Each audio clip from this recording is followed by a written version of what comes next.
tout de suite prendre Éric Ciotti. Je suis très heureux d'avoir Éric Ciotti qui nous a toujours soutenus. Éric Ciotti qui a toujours soutenu C8 et les salariés de C8.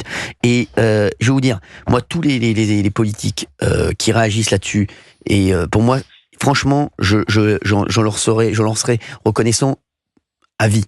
Et Éric Ciotti a été un des premiers, mine de rien, à réagir quand il y a eu la décision de l'Arcom. Merci Éric Ciotti d'être avec nous sur Europe 1 à 17h33 en étant direct. Merci Cyril, bonjour à tous. Merci de me permettre de réagir et d'exprimer ma colère devant cette décision. Alors le Conseil d'État ne fait que confirmer le scandale qu'a commis l'Arcom, parce que tout vient de l'Arcom. Cette décision, elle n'a aucun sens. Cette décision, elle va frapper une chaîne qui était la première de la TNT. Donc rendez-vous compte quand même, et vous le savez mieux que personne, C8 était la chaîne de la TNT qui fonctionnait le mieux, c'était la chaîne la plus populaire, c'était une chaîne aimée par les Français. Eh bien, on sanctionne le succès, on sanctionne la réussite. C'est un peu le mal français, quelque part, pour mettre des chaînes qui auront une audience ridicule, marginale. Je donne rendez-vous dans un an. On verra bien d'abord si ces chaînes sortent de terre, donc je ne suis pas sûr. Et puis, quelles audiences elles auront? Elles vont parler à qui? Elles vont parler à un petit entre-soi idéologique. Tout ça n'a aucun sens. On sanctionne les premiers, on sanctionne les meilleurs. Mais derrière, ce qui est, je dirais, encore plus grave, derrière cette décision de l'Arcom, bien sûr, il y a des motivations politiques. Et moi, je le dis, je le dénonce. On voulait sanctionner un groupe, on voulait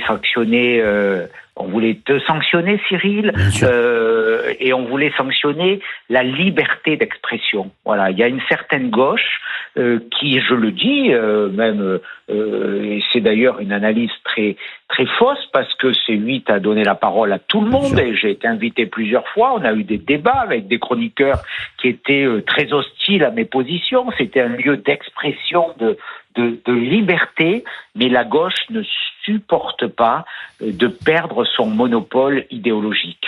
Alors la gauche a tous les droits, les caricatures dont c'est l'objet de la part des pseudo-humoristes du service public, mais ça ne gêne personne. Un type qui est à poil sur les plateaux de télévision des services publics, mais ça ne gêne pas l'Arcom. Et puis on sanctionne, mais derrière tout ça, il y a le courage qui est sanctionné. Mais allez, quelque part, vous allez gagner, parce que derrière tout cela, il y a une volonté, il y a un soutien populaire, et on gagne jamais contre le peuple. Voilà, on ne fait jamais taire le peuple, on ne lui dit pas ce qu'il doit regarder, on ne lui dit pas ce qu'il doit penser, et ce prêt-à-penser intellectuel où une petite caste dit ce qui est bien de regarder ou de ne pas regarder, ce qui est bien de penser ou de ne pas penser, eh bien, c'est de plus en plus insupportable aux Français. Donc, merci à tous ceux qui ont fait C8. Merci à vous, à tous ces salariés qui ce soir sont dans la détresse parce qu'il y a cette décision honteuse. Merci beaucoup Éric Ciotti.